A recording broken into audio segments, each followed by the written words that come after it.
channel.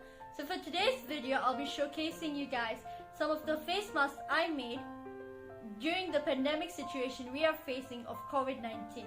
So I partnered up with my college, Moss College of Business and Technology, whereby I'm pursuing fashion designing. So therefore I designed face masks to help them. So we designed about 50 masks whereby we donated them to the people who needed them. So if you guys want to find out more about the college I go to, that is Moss College, I will link down their website in the description below. Go check it out. So for the mask that I'm going to be showcasing you, I'm going to show you two different styles. So the first one is a 2-ply, as you can see. And with this mask, I have used bindings, whereby I'll also show you how I made the bindings.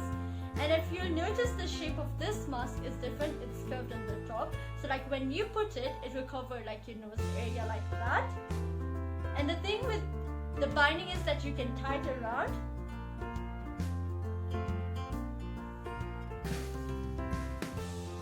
Which is really good. So to basically make the 2-ply mask, the materials that are required for this are fabric. So for the fabric, you can use any kind of fabric that is cotton. You can even use like old t-shirts of yours that you have. But for me, I'm using fabric that I found at home. So the fabric I am using is A-graded pure cotton. And for the bindings, as you can see, I have used the remaining fabric that was used to make the face masks. Let's get started! So to make the 2-ply mask, I'll be required to use a template. For the template, I used Jazz Dang's video. So for her video, she had shown me the process of how to make this template, as you can see. I'll also link down her video down in the description box below. So for this template, I'm required to cut 4 pieces of the fabric. So let's go see how I cut the process. So I'm going to be showing you the process of how I cut my face mask pieces. So as you can see, for this template, you're required to cut 4 fabric pieces. So I'm going to make my life easier, and for you guys, I'll fold the fabric into 2 so you can get 2 pieces in one go. So I've folded my fabric, as you can see, and I'm going to place my template on the folded area, and I'm going to trace it out using chalk. So for this, you can use any kind of chalk. So for me, I've used fabric chalk that is used for like in clothes and all that. So as you can see, I'm tracing out the outline of the mask.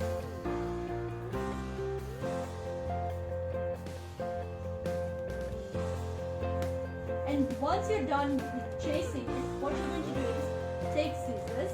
So if you're a younger person, please make sure that you have an adult next to you when you're cutting the fabric. And then you're going to just cut the fabric.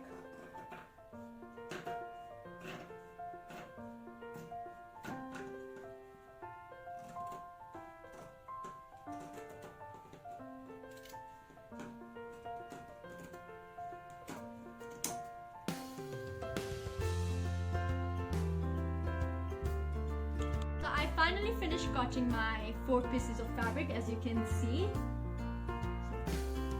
So what we'll do is, once we're done cutting with the fabrics, we're going to go and iron them. So let's go iron the pieces. So as you can see, we're in the ironing area. As you can see, my iron has also been heated up, and I'm going to be ironing my fabric.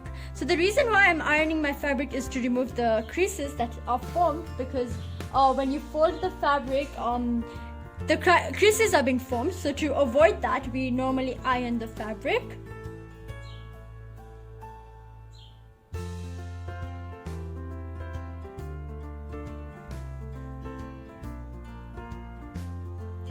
So once you're done with ironing the fabric, all you have to do is go and stitch them. So let's go stitch them. So as you can see, I'm in my sewing machine area. So I'll be stitching my fabrics. So for the fabrics, I spread them up, so it's going to be easier for me to stitch. So now I'm going to be stitching this side along over here. So let's go stitching.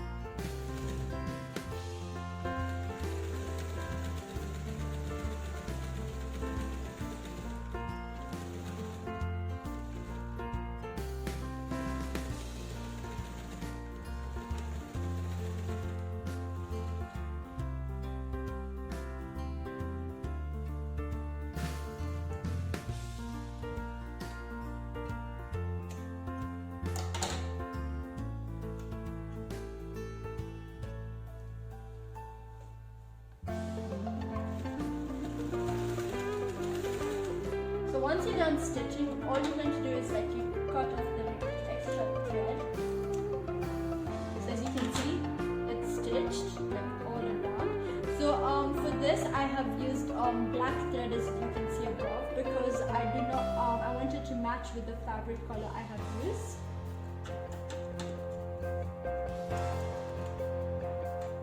So once you're done stitching both the masks, you're going to like open them up.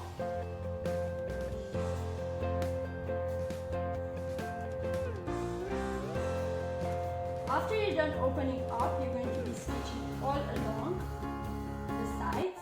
Just make sure that you do not stitch this side, because this is where we're going to be attaching our bindings.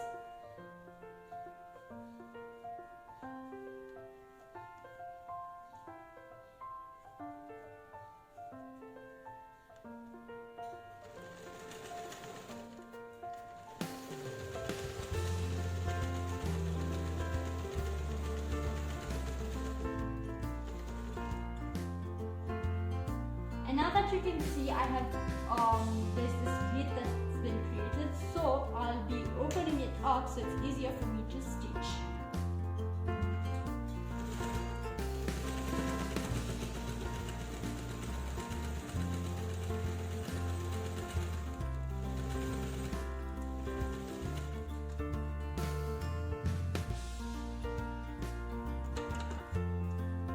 And the reason why I'm having an extra cloth is because I don't want the string or the thread that I'm going to be using to break down. So it helps me to control the thread movement.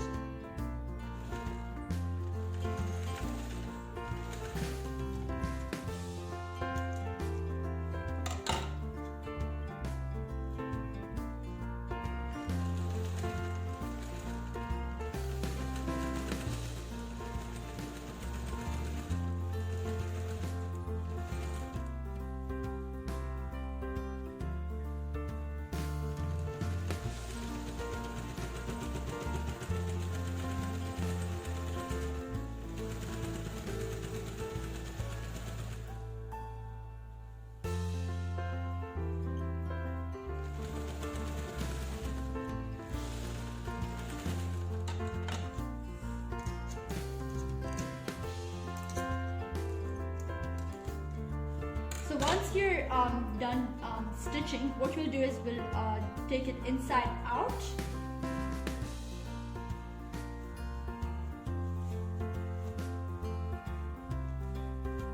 Should I do it again?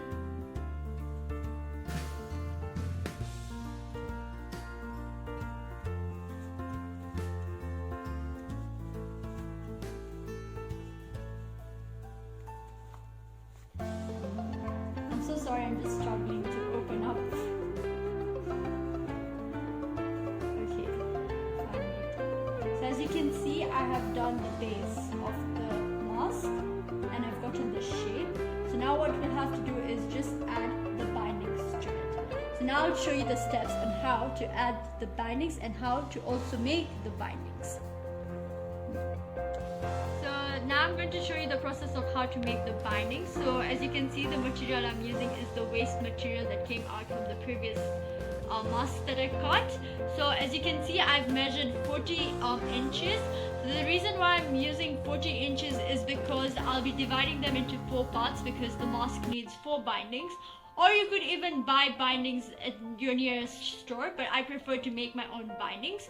So now that I have cut the 40 inches, I'll measure 2 inches sideways like that and cut it. I finally cut them into 4 equal sizes, so this is like 10 inches each. So now let's go stitching. So now for the binding, what we'll do is we'll fold it into 2, so like that and like that, and then stitch it. So now when stitching for the binding, I'll be stitching both sides so it's tight enough. And I'll do the same for the remaining 3. So this is how my bindings are going to be looking. So now all I have to do is attach them to the mask. So now what I have done is I've inserted the bindings into the mask and I'll just sew it over. So now now this is the final mask, as you can see, and I've attached all the 4 sides for the binding. So yeah, that's my final product. So basically I decided to split this video into 2 sections because this video is getting too long, and I noticed that the longer the video, the boring it gets. So I'll be splitting this video to 2 parts. The first part I'll be showing you on how I'm going to be making my 2-ply mask, whereas the second part I'll be showing you how I'm going to be doing the 3-ply pleated mask.